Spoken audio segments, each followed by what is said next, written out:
Para você que acompanha o canal do meu tio Oscar, seja muito bem-vindo de volta.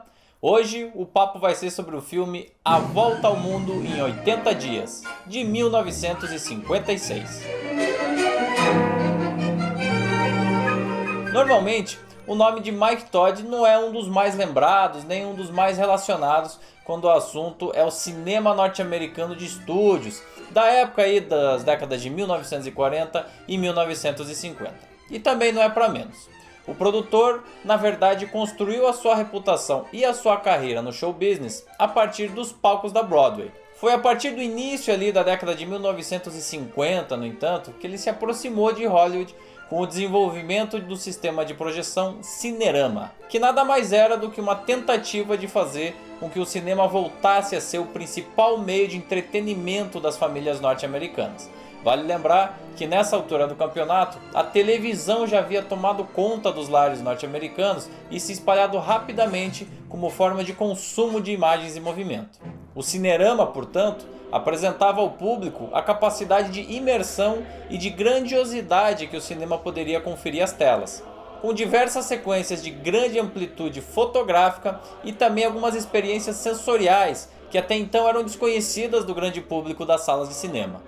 This is Cinerama, lançado em 1952, tem o dedo de Mike Todd presente ali do início ao final do projeto e nos mostra ali uma seleção de várias imagens que vão desde um passeio de montanha-russa até o sobrevoo das terras norte-americanas, a contemplação de alguns espetáculos visuais europeus. O produtor Mike Todd então gostou muito do resultado que ele viu nas telas com esse filme, This is Cinerama, e resolveu levar o seu talento para as telas de cinema, adaptando a obra do francês Jules Verne, A Volta ao Mundo em 80 Dias, que tinha sido lançada inicialmente no ano de 1873 e até então era um sucesso da literatura. O livro descreve as aventuras de um rico cavalheiro inglês que mora em Londres, é bastante metódico, rico e membro do Reform Club. Must I remind you, Foster, that you are speaking of a member of the Reform Club? Num determinado dia ele está ali convivendo com seus colegas de clube e faz uma aposta de que poderia cruzar o planeta em apenas 80 dias e 20 mil libras. You mean a complete tour all around the world in 80 days? I mean just that. He's talking nonsense. I'd like to see you do it in 80 days. You're convinced that I could not? Já que tinha a vida aí até certo ponto um pouquinho desinteressante, ele então resolve partir nessa aventura junto com seu empregado, o Passepartout. E o ponto de partida é justamente o solo inglês a bordo de um balão.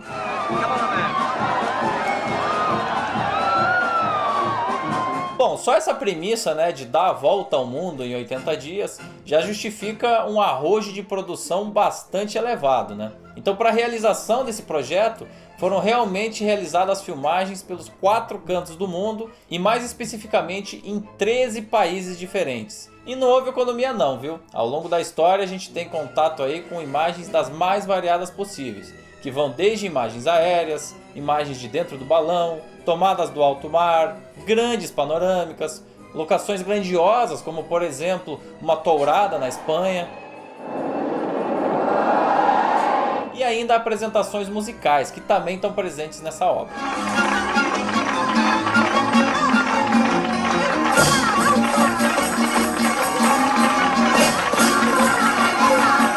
Olha, boa parte dessas sequências mais contemplativas e desses, vamos dizer assim, números que estão entremeando aí todo o desenvolvimento da história, parecem um pouco arrastados e um pouco longos demais para a linguagem cinematográfica que a gente tem hoje em dia.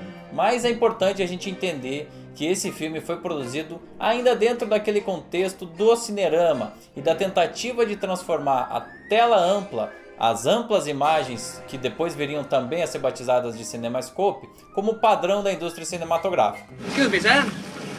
What is the difficulty? Difficulty? None whatever. This is the end of the line.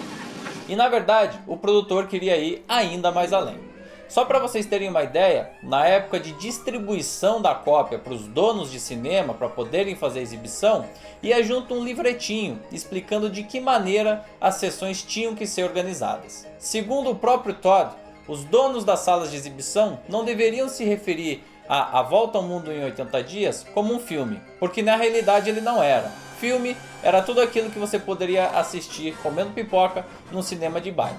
E segundo ele, essa produção era mais como um espetáculo da Broadway nas telas de cinema.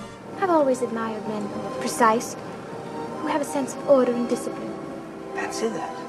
Yes, for example, well, I simply cannot abide a man who isn't punctual.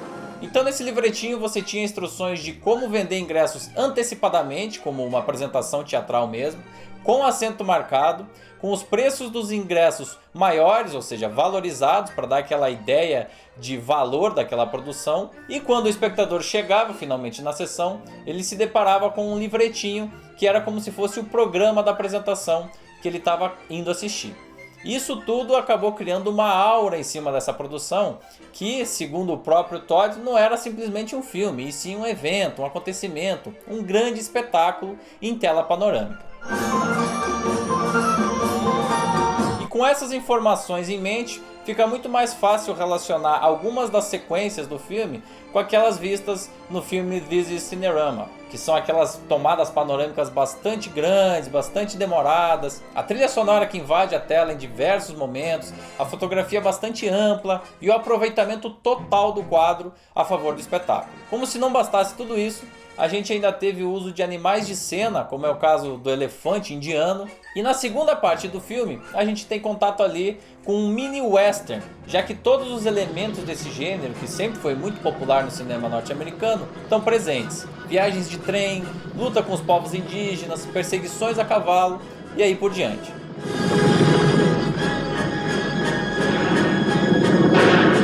Quem faz o papel do protagonista é o ator inglês David Niven, e me parece que toda a postura dele, toda a interpretação dele tem muito a ver com a proposta desse roteiro e com o papel que ele estava representando. Tá muito bem. And now, madam, if you'll excuse me, I'd like to spend the rest of the day alone.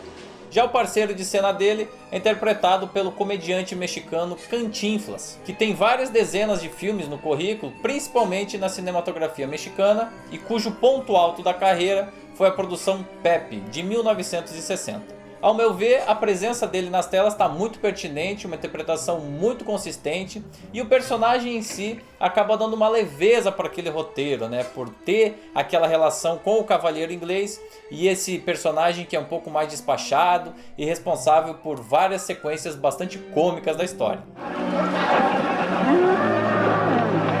Uma outra característica bastante própria dessa produção é a existência de vários cameos, ou seja, participações especiais de elenco. Então você tem, por exemplo, astros como Charles Boyer, Marlene Dietrich, Buster Keaton e até mesmo Frank Sinatra tendo as suas pontas para a alegria do público. Isso fez, inclusive, surgir o boato de que quem não era muito prestigiado em Hollywood naquele momento não estava sendo convidado pelo Mike Todd para participar do filme. What kind of song are you? Maybe a hoochie-coochie dancer? Unhand that lady, sir. Why don't you make me? I will without further invitation. Fato é também que o produtor não era muito fácil de se trabalhar, e a exemplo de outros nomes que a gente já comentou aqui no canal do meu tio Oscar, como por exemplo o Darryl F. Zanuck ou então o David O. Selznick, ele tinha pavio curto, a ponto do primeiro diretor escalado para essa produção, o John Farrell, ter sido demitido logo na primeira semana de filmagens por teoricamente estar atrasando o início das gravações dia após dia. Quem assumiu os trabalhos foi o inglês Michael Anderson, e que acaba assinando a película no final das contas. Well, there must be something in a port this size. At the moment, not a thing. O saldo final de todo esse esforço acabou sendo um sucesso tanto de público quanto de crítica. Em termos de crítica, ainda que elas não fossem unânimes, nenhuma foi especialmente pessimista em relação a essa produção, e todas viam bastante valor no uso das imagens panorâmicas e desse elenco. E do ponto de vista de público, a produção custou aproximadamente 6 milhões de dólares, arrecadando no final da sua trajetória aproximadamente 42 milhões. Da academia foram estatuetas em 5 categorias das 8 em que tinha sido indicado, incluindo melhor filme do ano. E aqui tem inclusive uma curiosidade mórbida. Victor Young, compositor da trilha sonora, finalmente veria o seu trabalho reconhecido pela Academia com um Oscar, depois de 22 indicações ao longo dos anos anteriores. Mas ele não estava presente simplesmente porque faleceu antes da cerimônia. Eu chamo aqui a atenção ainda para você que não gosta muito de assistir os créditos dos filmes. Nesse caso vale muito a pena ficar até o último momento do filme, viu? Os créditos finais foram desenvolvidos pelo designer Saul Bass, um dos maiores nomes dessa área na época de ouro de Hollywood. E tem muita gente, inclusive, que se refere a essa sequência de 5, 6 minutos no final e totalmente animada como sendo melhor do que o próprio filme.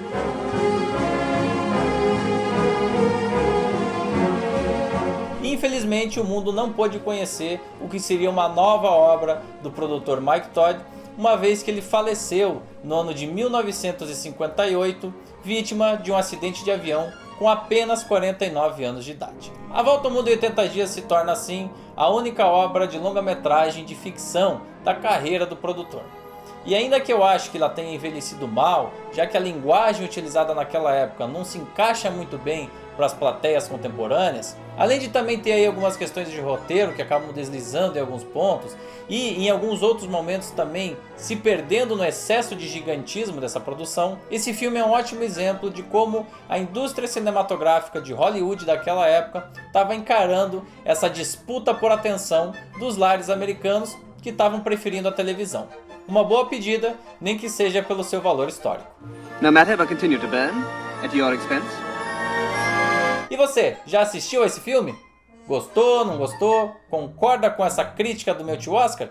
Deixa aqui embaixo seu comentário, dê seu like, compartilhe esse vídeo e, é claro, se inscreva no canal. E olha, o nosso próximo vídeo vai continuar essa jornada pelos filmes do ano de 1956 com o musical O Rei e Eu, que trazia no elenco a atriz Deborah Kerr e Yul Brynner, o ator mais badalado daquele ano no cinema. Eu espero você aqui.